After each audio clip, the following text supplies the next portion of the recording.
বোর্ডে তোমরা এখন যে অঙ্কটা দেখছো দেখে কি খুব কঠিন মনে হচ্ছে? আসলে কিন্তু এই অঙ্কটা মোটেই কঠিন না। এই অঙ্কটা যথেষ্ট সোজা অঙ্ক। দেখো এটা কি হবে? 9 to the power minus 2 to the power minus 1 এইটুকুকে যদি আমরা দেখি, এটা কিভাবে করব আমরা?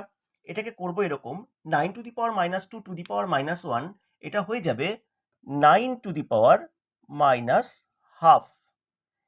এটা whole to the power minus 3 থাকবে। তাহলে এটা কি পাচ্ছি? 9 টু দি পাওয়ার 3/2। এখন 9 মানে আমরা জানি 3 স্কয়ার, অর্থাৎ 3 কিউব।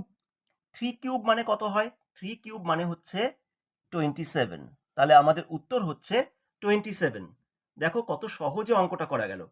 এইরকমই বেশ কিছু সহজ অঙ্কের নিয়ম প্রতিনিয়ত আমাদের চ্যানেলে আছে। তোমরা চ্যানেলটাকে সাবস্ক্রাইব করো, ভিডিও ভালো লাগলে লাইক করো এবং সঙ্গে থাকো।